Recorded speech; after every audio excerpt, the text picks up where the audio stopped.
Welcome to Knapsacks on Our Backs, a quick look at the news around the province this week. I'm Associate Dan Masterton. It's January 16, 2026. Let's get on the way.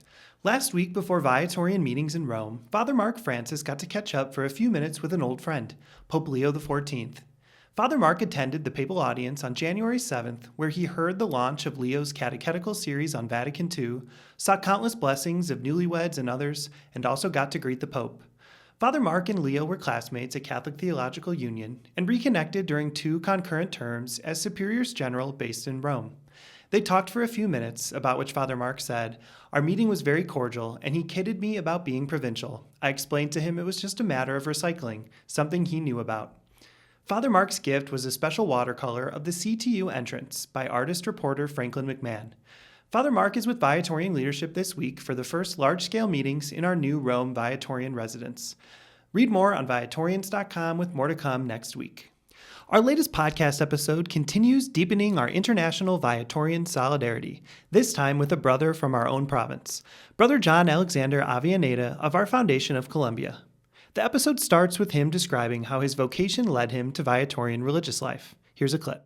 I made the decision to be a religious life. I don't like to be diocese priest. They live alone. I prefer to argue with my brother, so I prefer to play with my brother, so I prefer to spend my life with my brothers. To hear more from Brother John about church life in Colombia, our Viatorian community there, and what makes the Viatorians distinctly special to Brother John, listen to episode 102 on YouTube, Spotify, or Apple Podcasts. Viator House of Hospitality provides hope, healing, and opportunity to young men seeking asylum in the United States, sustained by a rich interfaith coalition, always seeking to inform and mobilize others. The VHH 101 series on social media continues in the new year, now in video form.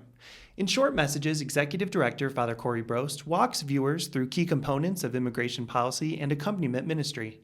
Here's a clip on what asylum seekers must try to prove to gain legal status. Our young men qualify to become permanent residents by seeking asylum. What they have to prove is that they have been or will be persecuted because of their race, religion, political beliefs, or membership in a persecuted group. So it's important to know a little bit about our asylum system, because as we go through this year, we're going to be asking you to advocate for a more compassionate asylum system. Catch each video by following Viator House of Hospitality on Instagram or Facebook, and consider joining the monthly Public Witness for Immigrants, including next Friday, January 23rd, from 5 to 6 p.m. in downtown Arlington Heights. Head to Viatorians.com to get all this info together in one story. Around the province, while Viatorians led class-level retreats at Cristo Rey St. Viator and St. Viator High School, also in Bourbonnais at Maternity of the Blessed Virgin Mary Church, teens and adults led confirmation candidates in their preparatory retreat. In Kankakee, St. Patrick posted a photo tribute and farewell to Brother John, whose deacon year around the region, which included Misa in Espanol at St. Patrick, is wrapping up. And in Arlington Heights, a junior class family mass last weekend included a gift of St. Viator medals to students, handed out by Chaplain Father John Eustace and Vice President for Mission, Associate Ann Perez. All for now, until next time, Venerable Louis Curbs, inspire us. St. Viator, pray for us. Adored and loved be Jesus.